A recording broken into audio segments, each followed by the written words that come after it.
Allah aja nggak selamat dari mulut manusia. Nabi Muhammad manusia sempurna nggak selamat dari mulut manusia. Terus saya mau berharap saya selamat dari mulut manusia katanya. Jadi satu hal yang nggak mungkin dalam kehidupan kita dunia ini, kita selamat dari mulut manusia itu hal nggak mungkin loh. Pasti aja ada orang tuh yang fitnah kita, yang julid sama kita. Tapi nggak semudah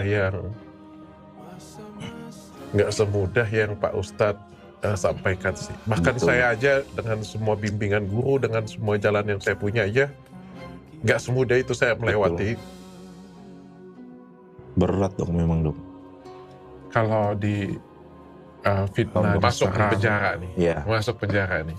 Pertama kali kenal Islam, itu masih Kristen kan? Iya, saya ngeliat di dalam polsek dok, orang pada sholat lihat di depan saya dok. Sholat pakai celana pendek dok, segini dok. Celana boxer tahu kan dok? Kan kita kan nggak boleh pakai sarung sama celana panjang kan, karena nanti orang bisa kan. Sering dipakai buat bully dok. Oh iya. Iya, kalau di polsek penjara, kalau di penjara besar udah bisa lah pakai sarung, pakai celana panjang. Tapi kalau di polsek tuh nggak boleh. Jadi orang sholat pakai celana dede gemes begini nih dok, segini nih. Sholat gitu, terus saya liatin di belakang gitu. Kalau misal orang lagi sholat yang non muslim, kita pasti ke belakang kan, dari belakang. Ada teman saya juga tuh, satu tahanan juga orang Katolik. Ya udah kita ngobrol aja berdua gitu. Nah yang lain tuh maju ke depan pada sholat berjamaah. Jadi saya nontonin aja dok. Penjahat juga sholat ya? Iya dok. Waktu itu jadi ada kejadian lucunya dok. Sempet ada pertikaian dok. Maksudnya kayak ada debat gitu. Gara-gara dia nggak mau diimamin sama orang ini dok. Kenapa? Gue nggak mau imamnya dia katanya. Dia kan maling kotak amal katanya gitu dok. Jadi yang ini pencuri maling kotak amal dok. Makmumnya nggak mau, ada yang protes dok. Apaan lu maling kotak amal, masjid aja masih lu ambil gitu, gimana mau jadi imam lo? Saya kan nggak ngerti ya. Oh ternyata pas setelah saya belajar kan. Lu salahnya apa lo? Iya. Gua begal. Nggak tahu aja pas. Lu salahnya apa lo? Bikin meme Nggak taunya dok. Yang ini diprotes juga dok, ngomong juga dia. Lu katanya mau lo. Akhirnya diputuskan lah dok imamnya. Ya udah cari yang paling ringan aja nih, yang paling ini. Akhirnya yang imamnya itu penebar paku payung di jalanan dok. Dia akhirnya dok yang jadi imam. Dia tuh mukanya bengep-bengep gini dok jadi imam dok. Kan digebukin ini kan di tengah jalan kan. Akhirnya dia tuh yang jadi imam tuh dok. Iya, saya liatin, oh begitu. Udah tuh. Karena lucunya itu, yang maling kotak amal itu berdua, dok. Dok, udah bapak-bapak, dok, tua. Mohon maaf, ternyata dia berdua itu, mohon maaf, dok, gay dia berdua. Dia marbot masjid, dok. Dia gay berdua, dok. Taunya tuh gara-gara pas lagi yang satu ini, yang suka jadi imamnya nih, ngobrol gitu sama cowok lain, yang satu ngambek gitu, dok. Saya bilang, ya Allah, saya bilang, saya padahal bercita-cita pengen jadi bener, kenapa saya diliatin yang begini-begini, saya gitu dok, kadang dok, ya Allah. Nah akhirnya udah yang jadi imam tuh si penebar paku payung di jalan dok.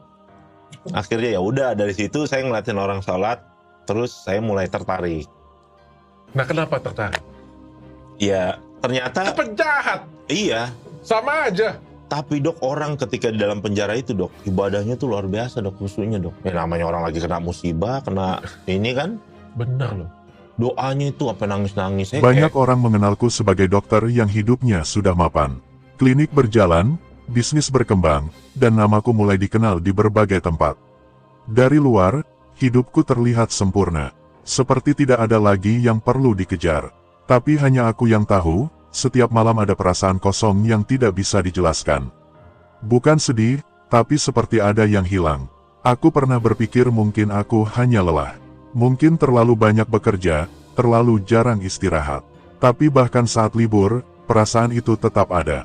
Hampa, seperti hati yang tidak menemukan tempat pulang. Aku mulai bertanya pada diriku sendiri.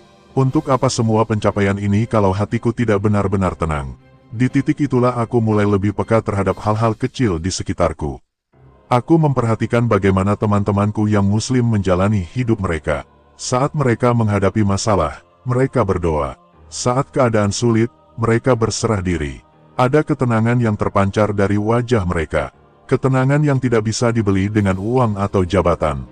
Awalnya aku hanya mengamati, tidak ada niat apapun selain rasa penasaran. Aku mulai mendengar ceramah-ceramah secara tidak sengaja. Kadang lewat video, kadang lewat obrolan santai. Yang membuatku terkejut, pembahasannya tidak selalu soal surga dan neraka, tapi tentang bagaimana menjadi manusia yang lebih baik, tentang mengendalikan ego, tentang memaafkan, tentang menerima takdir tanpa kehilangan harapan. Pelan-pelan aku mulai membaca, bukan untuk mencari kesalahan, tapi untuk memahami. Setiap halaman yang kubaca seperti membuka sudut pandang baru, tentang hidup, tentang tujuan, tentang makna sabar. Aku mulai sadar, mungkin selama ini aku terlalu sibuk mengejar dunia, sampai lupa bertanya pada hati, apa yang sebenarnya ia butuhkan. Ada malam-malam di mana aku terdiam lama setelah mendengar satu kalimat sederhana, bahwa ketenangan tidak datang dari apa yang kita miliki, tapi dari siapa yang kita percaya. Kalimat itu terus terngiang di kepal garis bawah atacanku, membuatku berpikir lebih dalam dari sebelumnya. Aku tidak langsung berubah, aku tidak langsung yakin, tapi hatiku mulai terbuka untuk belajar. Dan mungkin, itu adalah langkah paling penting dalam hidupku. Aku mulai berdiskusi dengan orang-orang yang lebih paham. Bukan untuk berdebat, tapi untuk mengerti. Setiap jawaban yang kuterima tidak memaksaku, justru membuatku merenung lebih lama. Aku belajar bahwa iman bukan sesuatu yang bisa dipaksa. Ia tumbuh dari kesadaran dan kejujuran hati. Semakin aku belajar, semakin aku sadar bahwa perjalanan ini bukan tentang status, bukan tentang pengakuan orang lain. Ini tentang hubungan antara aku dan Tuhan. Tentang keberanian untuk mengakui bahwa aku masih mencari. Aku juga mulai menyadari satu hal penting, bahwa setiap manusia, sekuat apapun, tetap membutuhkan sandaran. Dan mungkin selama ini, aku mencari sandaran itu di tempat yang salah. Di kesibukan, di pujian, di pencapaian. Padahal yang kubutuhkan adalah ketenangan yang tidak tergantung pada keadaan. Ketenangan yang tetap ada saat semua hal tidak berjalan sesuai rencana. Sejak saat itu, aku berhenti menutup diri. Aku membiarkan hatiku mendengar, tanpa prasangka. Aku tidak tahu kemana perjalanan ini akan membawaku. Tapi untuk pertama kalinya, aku merasa sedang melangkah ke arah yang benar. Dan di sanalah aku mulai percaya, bahwa rasa penasaran ini bukan kebetulan. Mungkin ini adalah cara Tuhan mengetuk hatiku. Dengan cara yang pelan, tapi tidak pernah berhenti. Dan tanpa kusadari, perjalananku untuk mengenal kebenaran sudah dimulai. Semakin aku belajar, semakin aku mengerti bahwa perjalanan ini tidak sederhana. Ini bukan tentang mengganti identitas, tapi tentang mengubah cara pandang terhadap hidup. Aku mulai sadar, iman bukan sesuatu yang datang dalam satu malam. Ia tumbuh perlahan, diuji oleh keraguan, dan dikuatkan oleh kejujuran. Ada hari-hari di mana aku merasa yakin, tapi ada juga hari-hari di mana aku kembali bertanya. Aku tidak malu dengan pertanyaan-pertanyaan itu, karena justru dari sanalah aku belajar. Aku memahami bahwa menjadi seorang muslim bukan berarti hidup tanpa masalah. Justru tanggung jawabnya semakin besar. Setiap perbuatan ada konsekuensinya. Setiap pilihan harus dipertanggungjawabkan. Aku melihat Islam bukan sebagai agama yang menakutkan, tapi sebagai jalan hidup yang menuntut kedisiplinan dan keikhlasan. Ada banyak nasihat yang kudengar selama proses belajar ini. Salah satunya tentang kesabaran, bahwa hidup tidak selalu sesuai rencana. Dan ketika itu terjadi, manusia diajarkan untuk berserah, bukan menyerah. Aku juga belajar tentang keikhlasan.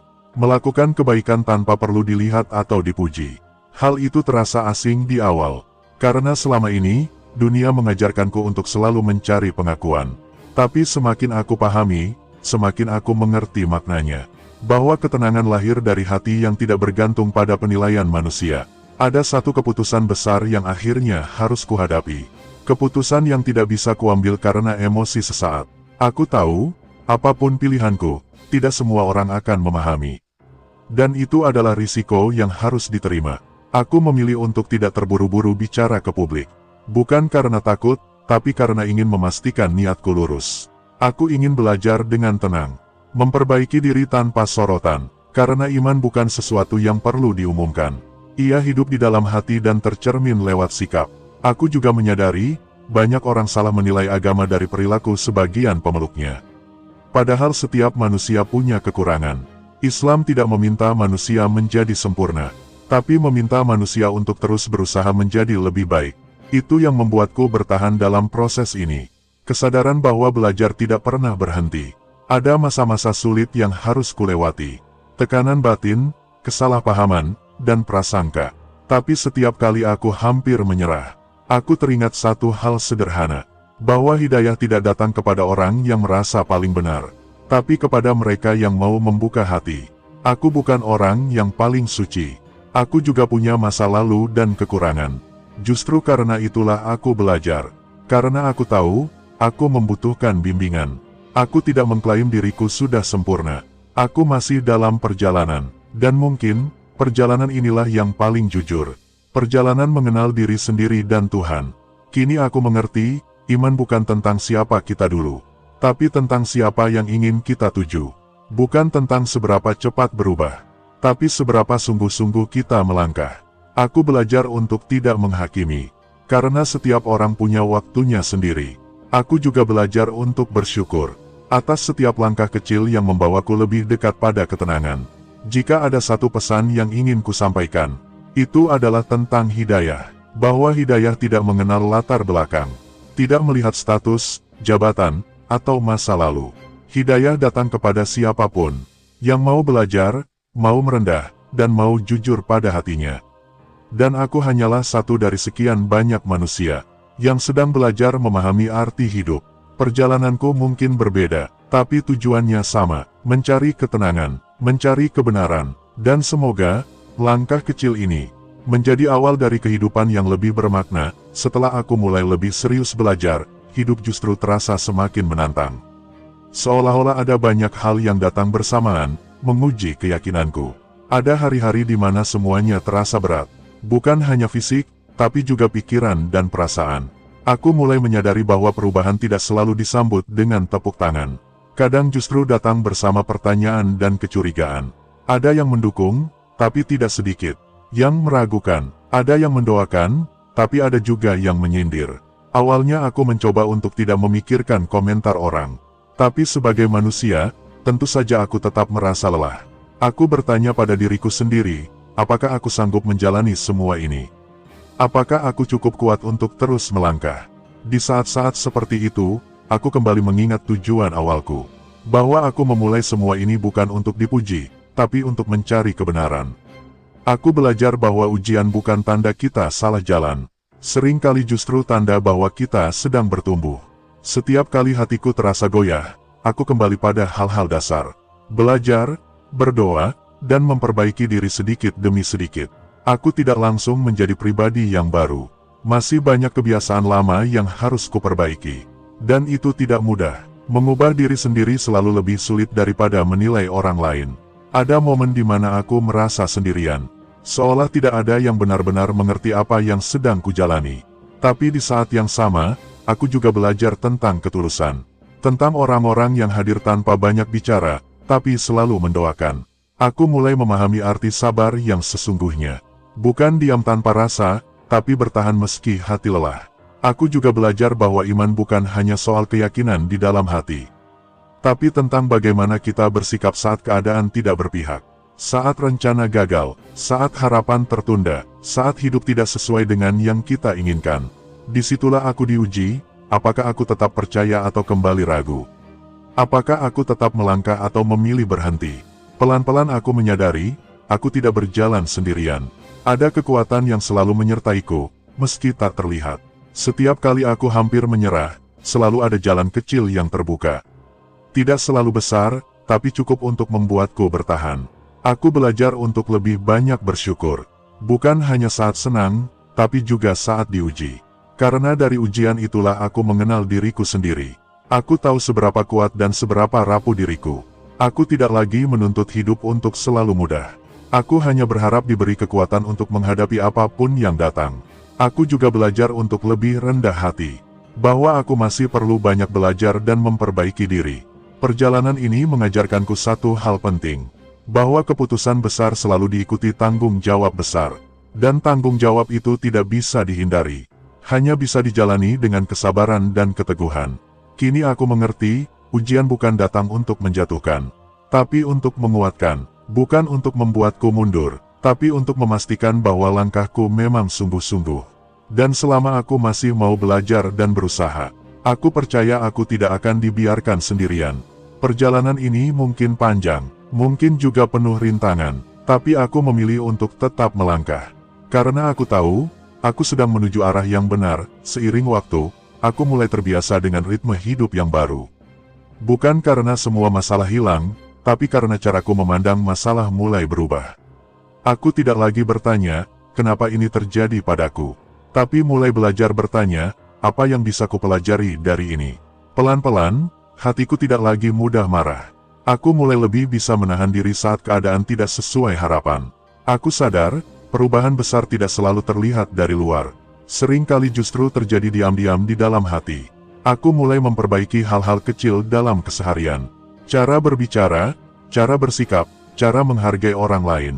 Hal-hal yang dulu terasa sepele, kini terasa penting. Karena aku belajar bahwa iman tercermin dari tindakan, bukan hanya niat. Aku juga mulai belajar menerima diriku apa adanya. Dengan segala kekurangan dan proses yang belum sempurna, aku tidak lagi menuntut diriku untuk berubah secara instan. Aku memberi diriku waktu untuk tumbuh. Ada hari-hari di mana aku masih merasa lelah, masih merasa ragu, masih merasa takut. Tapi sekarang aku tidak lagi menghadapinya sendirian. Aku belajar untuk berserah dan meminta kekuatan. Aku mulai merasakan ketenangan yang dulu kucari. Bukan karena hidup jadi lebih mudah, tapi karena hatiku lebih siap menerima. Aku juga belajar tentang makna syukur. Bukan hanya atas keberhasilan, tapi juga atas kegagalan. Karena dari kegagalan itulah aku belajar rendah hati. Belajar bahwa aku tidak selalu bisa mengendalikan segalanya. Hubunganku dengan orang-orang di sekitarku pun mulai berubah.